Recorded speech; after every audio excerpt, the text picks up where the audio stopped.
एक बार सभी मिलकर ओंकार का उच्चारण करेंगे।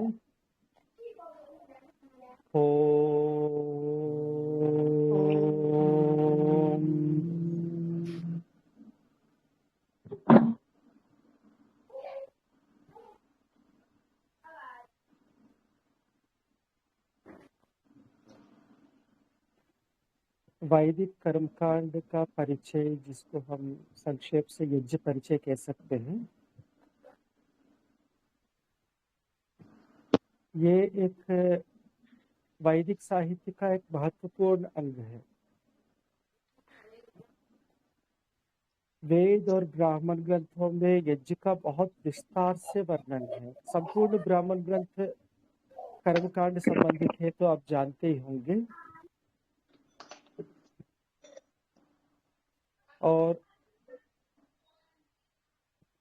उसमें जितना विस्तार से वर्णन है, पूरा अध्ययन करना होगा, वो सब सामान्य रूप से बहुत कठिन है। तो उनका परिचय कम से कम हो, उस दृष्टि से ये मैंने रखा था इस कार्यक्रम को। एक बार बाकी सभी अपना अपना स्पीकर बंद करेंगे तो ठीक रहेगा। जिसको कोई प्रश्न पूछना हो अपना माइक चालू करके पूछ सकते, नहीं तो आप अपना अपना माइक बंद रखिएगा तो डिस्टर्बेंस नहीं रहेगा।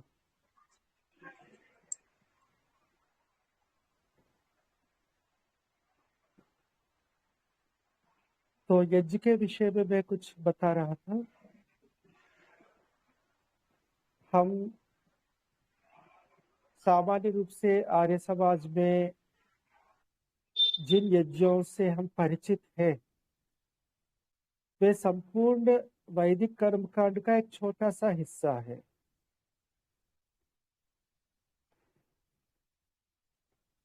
मैं यहाँ एक अपना अनुभव आप सबके साथ साझा करना चाहूंगा। जब मैं मीमांसा पढ़ने गया था मैसूर में, आचार्य वासुदेव परंजपे जी एक बहुत अच्छे विद्वान थे मीमांसा के।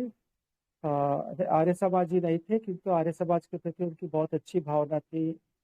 बल्कि कन्नड़ भाषा में जो वेद भाष्य का प्रकाशन हुआ था, तो कन्नड़ भाषा में उन्होंने अनुवाद भी किया था स्वामी दयानंद के भाष्य को। तो उनके पास पे गया था मीमांसा पढ़ने। एक वहाँ सत्यव्रत जी थे, एक वहाँ के आर्य समाज के सज्जन थे। उनका परिचय के द्वारा उन्होंने मुझे रेफर किया था। तो मैं गया, वहाँ जाने के बाद उन्होंने कहा, ये तो ठीक है, आप आए हैं, अच्छी बात है, मीमांसा पढ़ना चाहते, पर मीमांसा तो पूरा कर्मकांड पर आश्रित है, और उसका जब तक पूरा परिचय ठीक से ना हो तब तक आप इसको समझ नहीं पाएंगे। तो मैंने कहा कि जी थोड़ा बहुत मैंने पारायण किया है, थोड़ा बहुत मुझे पता है। तो उन्होंने बोला, आप आर्य समाजी लोग बस हवन कुंड में स्वाहा स्वाहा करके आहुति देते और इतना ही यज्ञ मानते, पर इतना नहीं है, और भी बहुत कुछ है। तो मैंने फिर कहा कि जी मैंने भी कुछ शतपथ ब्राह्मण का पारायण किया है, थोड़ा सा मुझे परिचय है। तो पूछे, दर्श पौर्णमासी किसको कहते हैं? फिर मैंने शतपथ के अनुसार कुछ उनको बताया जो मुझे याद था। उन्होंने कहा, ठीक है, आप तो थोड़ा सा जानते हैं, तो प्रयास करूंगा आपको पढ़ाने का। तो ये जो कर्मकांड का जो बाकी हिस्सा है, सामान्य रूप से एक सामान्य जो आर्य समाज के जो सदस्य है अथवा एक सामान्य स्वाध्यायशील है, उनके लिए वो अपरिचित है। अब मैं आपके सामने वो बातें रखूंगा तो आपको कुछ अटपटा सा भी लग सकता, क्योंकि आपने कभी उस प्रकार का सुना नहीं होगा। किंतु वो हिस्सा बहुत महत्वपूर्ण है। स्वामी दयानंद वेद भाष्य में वेद के विज्ञान और शिल्प इत्यादि की बहुत चर्चा करते हैं। उन सब का आधार यही ब्राह्मण ग्रंथ है और वहां का कर्मकांड। तो सबसे पहले हम वेद पर चर्चा करेंगे, क्योंकि इसका आधार वेद है। वेद की व्यवस्था वैसे आप सब जानते होंगे, पर कर्मकांड की दृष्टि से इसकी मैं वैदिक साहित्य की व्यवस्था आपके सामने पहले रखना चाहूंगा। 4 वेद ईश्वर प्रदत्त, ये आप सब जानते हैं। ऋग्वेद, यजुर्वेद, सामवेद, अथर्ववेद क्रम से अग्नि, वायु, आदित्य और अंगिरा ऋषियों को परमपिता परमात्मा ने सृष्टि के आदि में उपदेश दिया था। तो जो उपदेश दिया था 4 वेद, उनका स्वरूप कैसे है, थोड़ा सा उसकी आप कल्पना करने का प्रयास कीजिए। वेद पुस्तक आपने देखा होगा, ऋग्वेद पुस्तक आपने देखा होगा। उसपे आप खोलेंगे, पहला सूक्त जहां से आरंभ होता है उसके ऊपर ऋषि, देवता, छंद, स्वर ये लिखे होंगे, और उसके बाद मंत्र, और मंत्रों की कुछ समूह को हम सूक्त कहते हैं। सूक्त समाप्त होने पर वहां आपको वो एक विभाग दिखेगा, ये सूक्त समाप्त हो गया है, नया सूक्त शुरू हुआ है। ये सारा ईश्वर प्रदत्त वेद नहीं है। पहली बात ये समझने की है, ईश्वर ने अग्निमीढ़ से लेके क्रम से मंत्रों का उपदेश दिया। ना तो ईश्वर ने हमें ऋषि, देवता, छंद का उपदेश दी, ना सूक्तों का विभाग किया, ना अध्यायों का विभाग, ना मंडलों का विभाग, कोई विभाग नहीं। क्रम से शुरू से लेके अंत तक लगातार मंत्रों का उच्चारण किया।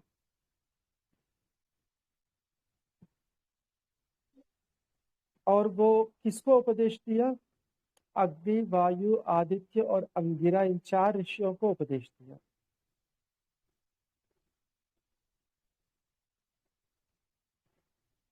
अब जो उपदेश दिया उसमें ना तो मंत्र का विभाग है, ना सूक्त का विभाग है, ना अध्याय, ना मंडल, कुछ भी नहीं, ना ऋषि, देवता, छंद का कोई उपदेश है। किंतु वे उस उपदेश को सुनकर वेद को समझ लिया। इसमें 2 पक्ष है, या तो ईश्वर ने उनको समझाया है या वे स्वयं इतना प्रतिभाशाली थे कि वो समझ गए।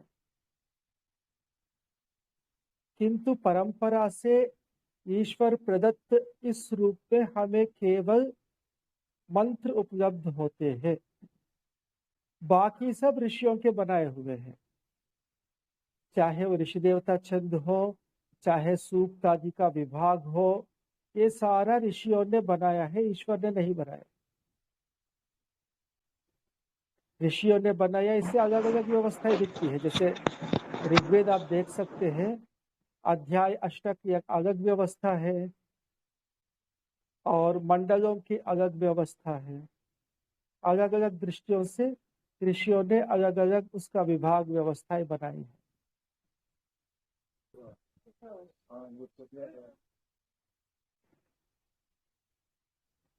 अब इस वेद को आरंभिक ऋषियों ने तो समझ लिया, उनकी क्षमता थी, उनका एक, जैसे स्वामी दयानंद ने भी लिखा है कि उनका मन अत्यंत पवित्र, शुद्ध था। जो शुद्ध पवित्र मन है उसका सामर्थ्य बहुत ज्यादा होता है। तो उन्होंने तो समझा, पर बाद में जो लोग थे वो समझ नहीं पाए। निरुक्त शास्त्र में आता है, तेभ्य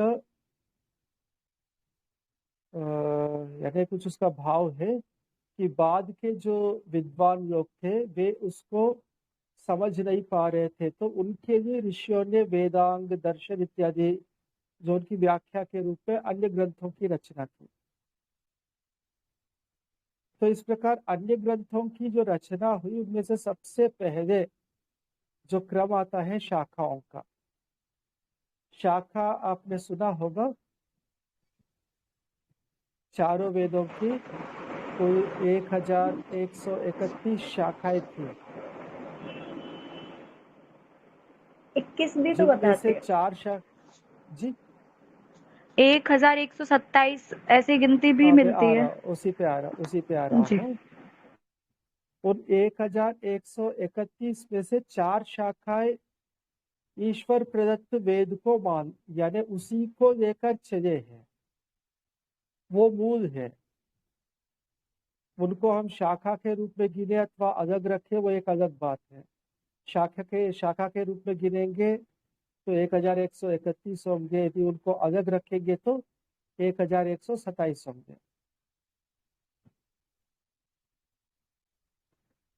क्योंकि महाभाष्य में जो संख्या बताया है, एक शतम अध्वर्य शाखा 101 तो यजुर्वेद की है, सहस्र वर्तमा सामवेद, सामवेद के 1000 शाखाएं हैं, एकविंशतिदा बाहवृक्षम, यानी ऋग्वेद की 21 शाखाएं हैं, और नवधा अथर्वणो वेद, अथर्ववेद की 9 शाखाएं, सब मिलके 1131 होंगे।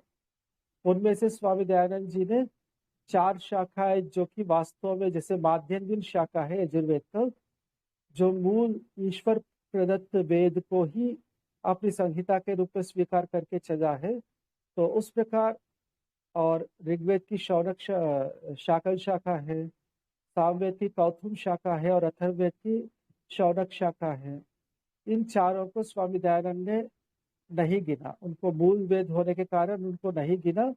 1127 से अलग अलग दृष्टि है। तो ये सब जो है वेद की व्याख्या के रूप में ऋषियों ने बनाया है।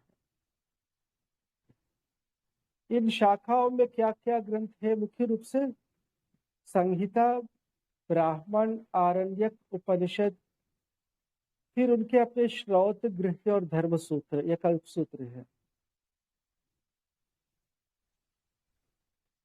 तो प्रत्येक शाखा की अपनी संहिता। अब अपनी संहिता सामान्य रूप से हम मूल वेद को कहते हैं, किंतु शाखाओं में भी संहिताएं हैं। जैसे काण्व शाखा का काण्व संहिता, ये ऋग्वेद की मूल संहिता से थोड़ा सा हटकर है, उसमें थोड़े थोड़े परिवर्तन है। अलग अलग ऋषियों ने कुछ सुगमता की दृष्टि से उनमें थोड़ा थोड़ा परिवर्तन करके अपनी शाखा का प्रवर्तन किया। वो एक प्रकार से वेद की समझने की सरलता के लिए।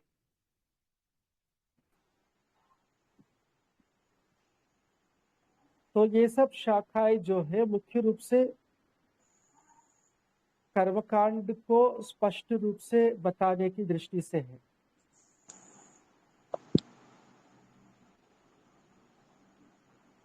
तो इन सब शाखाओं के संहिता ब्राह्मण ग्रंथों में अग्निहोत्र से लेके अश्वमेध पर्यंत यज्ञों का वर्णन है। आरण्यक और उपनिषदों में, उपनिषद तो ब्रह्म विद्या का विषय है, आरण्यक कर्मकांड और ब्रह्म विद्या के बीच में एक प्रकार से एक सेतु की तरह है, यानी कर्मकांड से ब्रह्म विद्या की तरफ परिवर्तन का एक माध्यम है। और बाकी जो सूत्र ग्रंथ है, कल्प सूत्र, वो कर्मकांड के ही विषय के हैं। ऐसे इतनी सारी शाखाएं कम से कम महाभाष्य काल के समय उपलब्ध थे। इससे अधिक भी हुए होंगे, क्योंकि ऋषियों ने वेद की व्याख्या की, तो व्याख्या करने में कोई सीमा नहीं है। व्याख्या वे कर सकते हैं, और किसी शाखा का अध्ययन अध्यापन की परंपरा यदि नष्ट हो गया तो शाखा लुप्त भी हो जाएगा। इतनी सारी शाखाएं, सभी की पठन पाठन परंपरा हर समय पूरा रहे, ये संभव नहीं है। हो सकता है कुछ शाखाओं का परंपरा नष्ट हो गया तो वो लुप्त हो गया। दूसरा आया, किसी शाखा के लुप्त होने से ये ठीक है कि उन ऋषियों के अनुभवों से हम वंचित जरूर हो गए, किंतु मूल वेद जब तक है तब तक ऐसी कोई उस प्रकार का नुकसान नहीं है।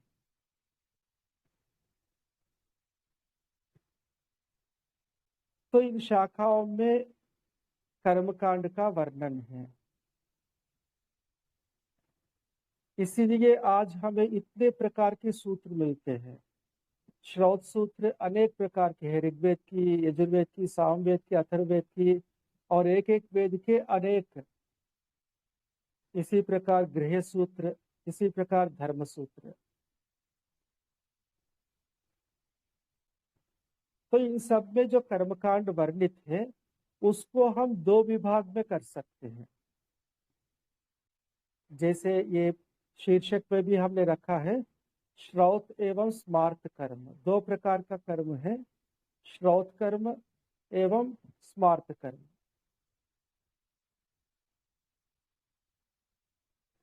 इनमें जो ब्राह्मण ग्रंथों में जिस प्रकार यज्ञों का वर्णन है उसको श्रौत कर्म कहते हैं,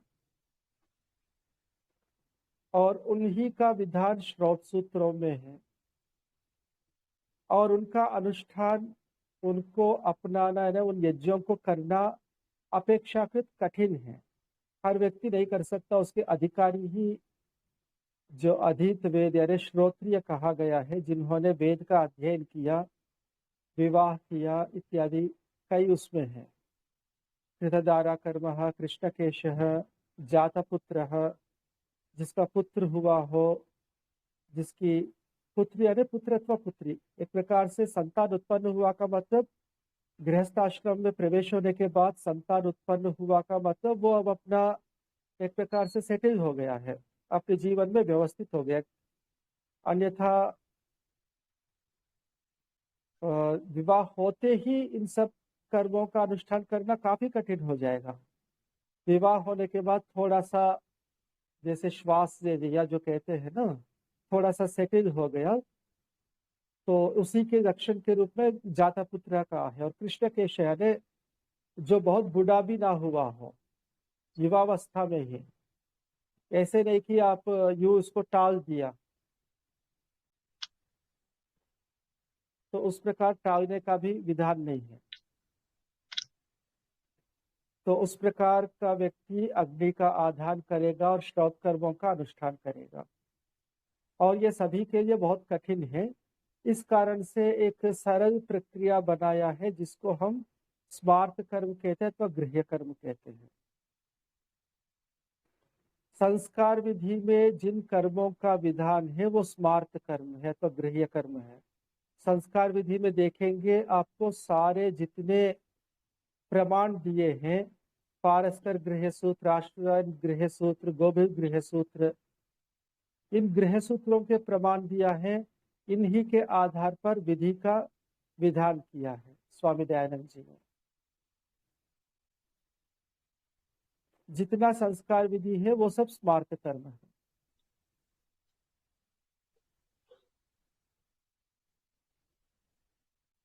संस्कार विधि में क्या क्या है आप सब जानते हैं, मैं एक संक्षेप रूप से उसको करूंगा।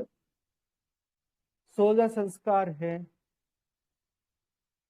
ये आप सब जानते हैं। गुरुकुल में जन्म से पूर्व ही संस्कार आरंभ होता है, गर्भाधान। उसके बाद जन्म से लेकर यानी गर्भाधान से लेकर गुरुकुल में प्रवेश से पूर्व 16 में से 10 संस्कार हो जाते हैं। गर्भाधान है, आगे जात कर्म है, फिर पुंसवन है,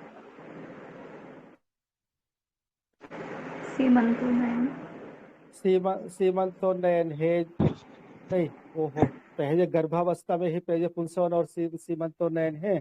उसके बाद जात कर्म, नामकरण, निष्क्रमण, अन्नप्राशन, चूड़ा कर्म, धर्मवेद, उपनयन, इतने घर में होते हैं। बाल्यावस्था से लेके थोड़ा सा बालक बड़ा होता है। उपनयन तो घर में होगा, वेदारंभ गुरुकुल में होगा। हालांकि उपनयन का विकल्प भी है, गुरुकुल में आचार्य पहले उपनयन करके फिर वेदारंभ भी कर सकता है। गुरुकुल में जाने के बाद गुरुकुल, हाँ जी, उपनयन का जैसे आचार्य जी घर में विधान है जी, तो वो तो माता पिता जो उपनयन संस्कार कराते होंगे वो अपने वर्ण के अनुकूल कराते होंगे, क्योंकि उन्हें तो पता ही नहीं होगा बच्चा किस वर्ण में जाएगा अभी। उपनयन में वर्ण का कोई प्रसंग है क्या? मेरी जानकारी में नहीं है। ऐसा है ना, वो शूद्र का नहीं करना चाहिए, ब्राह्मण क्षत्रिय वैश्य का उपनयन होना चाहिए। हाँ वो ठीक है, तो द्विज जो जो है शूद्र घर में उपनयन करेगा। शूद्र जी बालक का गुरुकुल में ही होगा उपनयन, योग्यता को देखकर। जी और यदि योग्य नहीं है शूद्र बालक, तो उनको वेद को छोड़कर बाकी वेदांग और दर्शन पढ़ाए जाएंगे और वहां उपनयन नहीं होगा। वेद पढ़ने के लिए ही मुख्य रूप से उपनयन होता है।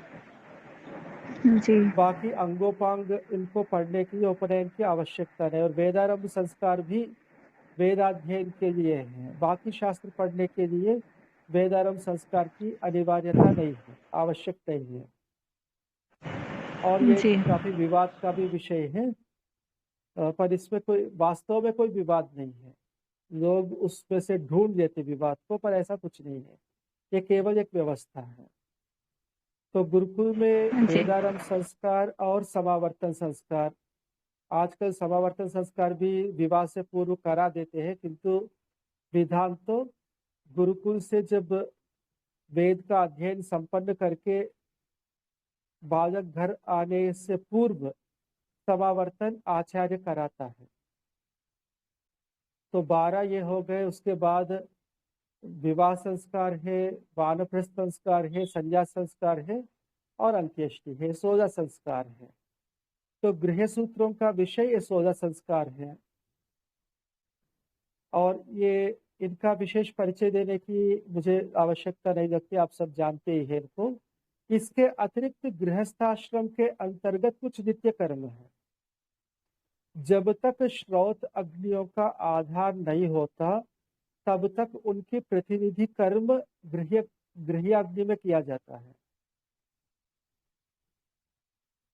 गृह्याग्नि का आधान होता है। वैसे तो सामान्य रूप से विवाह संस्कार के अंदर जो अग्नि है जिनमें आहुतियां दी जाती, विशेषकर जो राजा होम जिस अग्नि में किया जाता है, उसी अग्नि को नित्य घर में रखे और उसी में आगे जो अपना अग्निहोत्र आदि जो कर्म है वो करे। इस प्रकार ज्यादातर गृह सूत्रों में विधान है, किंतु उस समय जो नहीं किया बाद में भी कर सकते, ये विधान है। क्योंकि विवाह में सब हड़बड़ी रहती है, उस समय पता नहीं उस अग्नि को हम सुरक्षित कर पाए नहीं कर पाए, तो बाद में किसी संपन्न वैश्य कुल से अग्नि लाकर उसको उस अग्नि को आधान करके उसको आगे नित्य रखा जाएगा। उसका पूरा एक विधि विधान है। और उस अग्नि में प्रतिदिन अग्निहोत्र किया जाता है, जो आपको पता है। इसको कुछ गृह सूत्रों में औपासन होम कहा है, कुछ में अग्निहोत्र कहा है, और है वही। और दर्श पौर्णमास का भी विधान है, जिसको स्थालीपाक कहा है कहीं कहीं। और चातुर्मास्य को यहाँ स्वामी दयानंद जी ने नवसश्रेष्ठी के रूप में गिनाया है। शाला कर्म है। ये सब गृह सूत्रों में अलग अलग सूत्रों में अलग अलग तरीके से वर्णन है।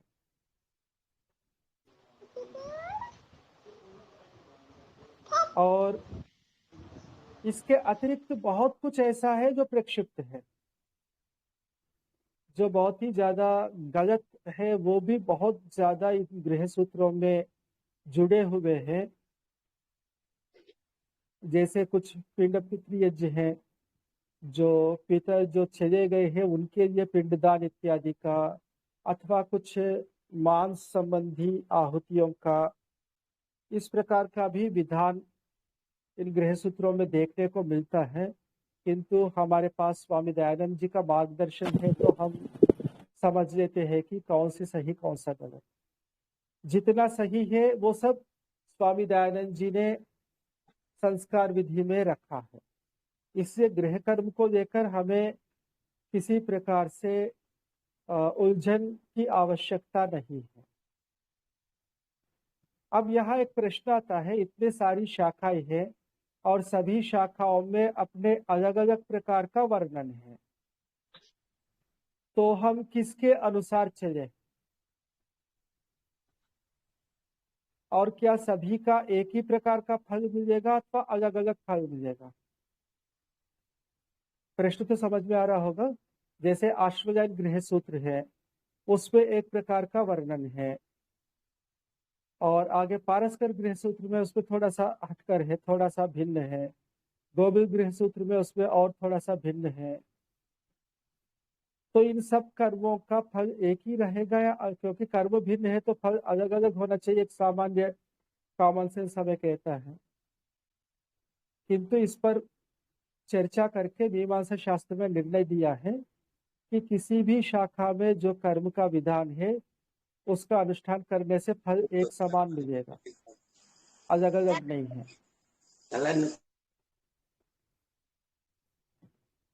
इसी कारण से स्वामी दयानंद ने इन सभी गृह सूत्रों में जो कॉमन है उनको निकाल के जो जो विशेष है उनको भी आवश्यकता के अनुसार जोड़कर एक अलग स्वरूप उन्होंने बनाया। कई लोग उस पर आक्षेप कर सकते कि इन्होंने तो सब शाखाओं को मिला दिया। मिलाना दोष नहीं है मीमांसा के अनुसार, क्योंकि उन सबका फल एक समान है, तो ये सभी कर्म प्रामाणिक है, तो इनको मिलाकर एक रूप देना ये गलत नहीं है। पहले ऋषियों की परंपरा थी अध्ययन अध्यापन की, तो जिस ऋषि के परंपरा में आप अध्ययन करते थे उस प्रकार का कर्मकांड का वे अनुसरण करते थे। अब वो सारी परंपराएं टूटी है, थोड़ा बहुत बची है, लगभग टूट चुकी है। ऐसी स्थिति में किसी एक ऋषि की परंपरा को अपनाना ये कैसे संभव हो पाएगा? इसे स्वामी दयानंद ने सभी को किया, नहीं तो लोग आक्षेप करेंगे कि स्वामी दयानंद ने वो उन्हीं को लिया, बाकी को नहीं लिया है, बाकी गलत है, या कुछ इस प्रकार के आक्षेप आने की संभावना थी। इसलिए उन्होंने संस्कार विधि में जो मुख्य मुख्य तीनों वेदों के थे, आश्वगायन, पारस्पर और गोभिद, इन तीनों को लेके चला। इसके अतिरिक्त भी जैसे कौशितकी है, आपस्तंभ है, बौधायन है, वैखानस्य, सत्याशठ, अनेक गृह सूत्र है, पर मुख्य रूप से बहुत ज्यादा जिनका प्रचलन है वो ये तीन है। इससे उन तीनों को मुख्य रूप से लिया।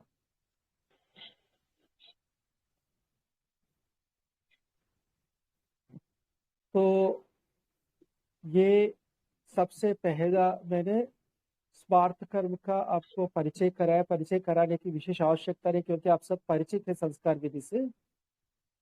अब हम चलेंगे श्रौत कर्म। श्रौत कर्म बहुत विस्तृत है, और जो संस्कार विधि में हम जिस प्रकार यज्ञ और संस्कारों से परिचित है उससे काफी भिन्न और उससे हटकर है, जैसे मैंने पहले बताया।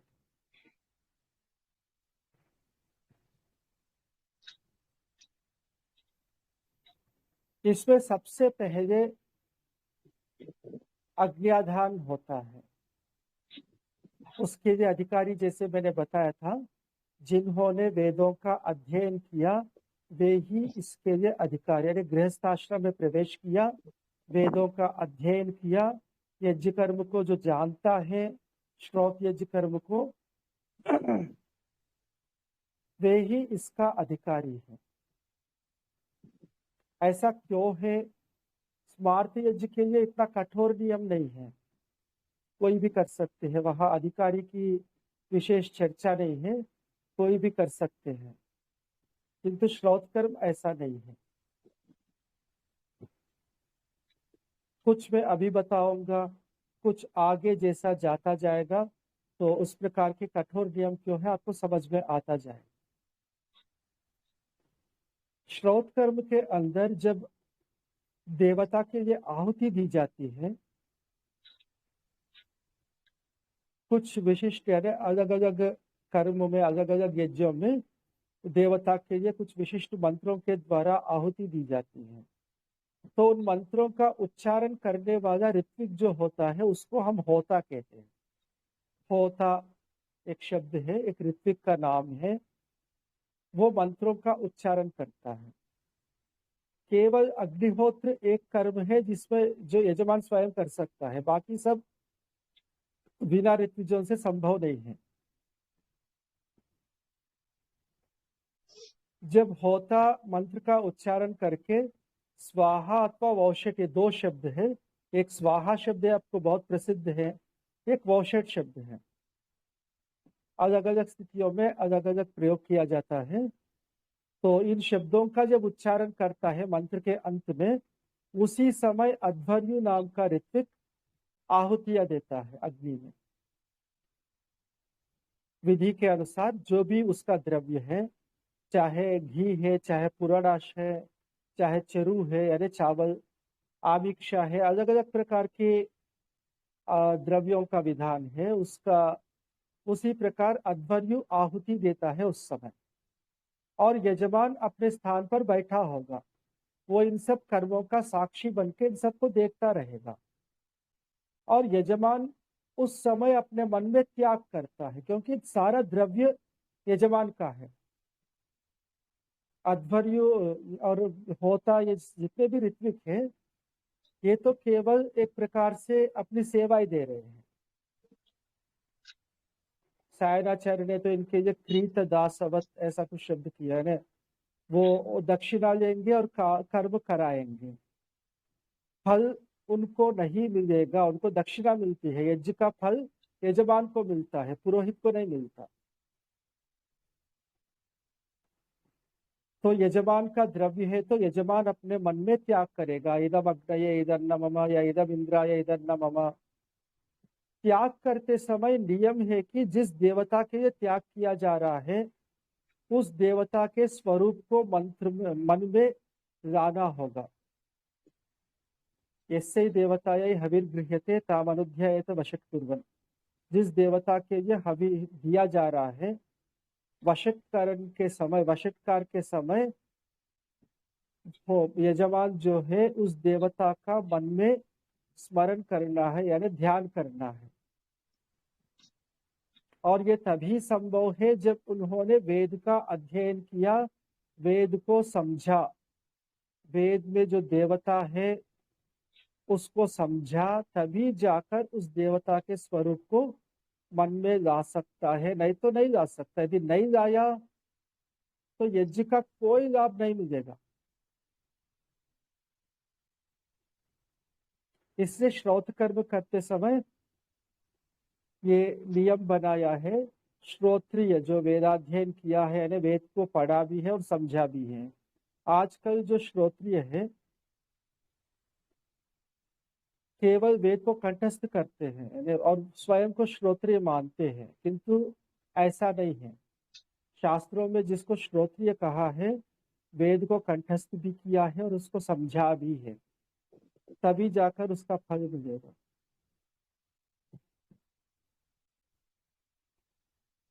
थोड़ा सा मैंने आपको बताया और बहुत सी बातें आगे आएंगी। इसमें सबसे पहले अग्नि का आधान है।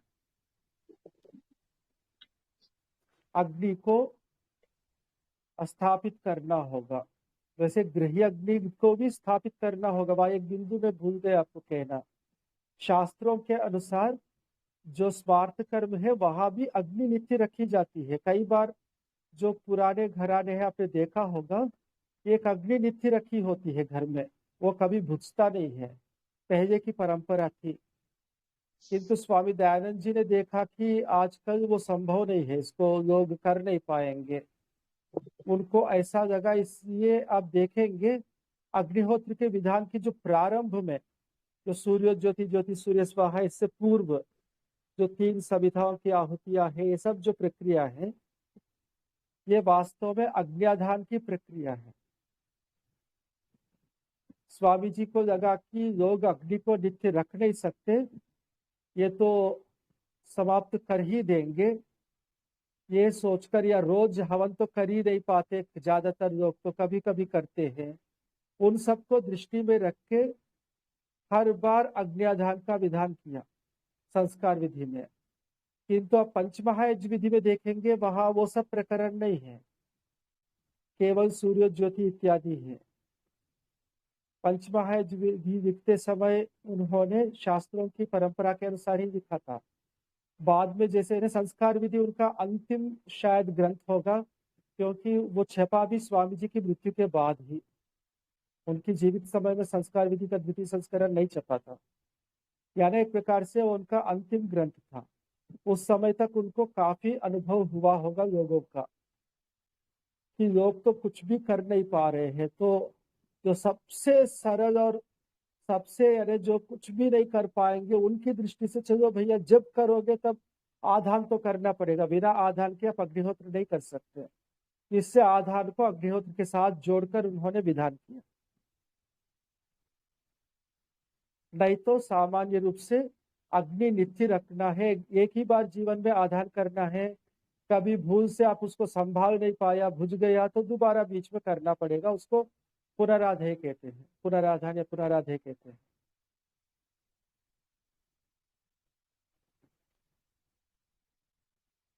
तो अग्नि का आधान स्मार्त परंपरा में भी आवश्यक है और श्रौत परंपरा में भी। स्मार्त परंपरा में एक ही अग्नि का आधान होगा, जिसको कुछ शास्त्रों में औपासना अग्नि कहा है।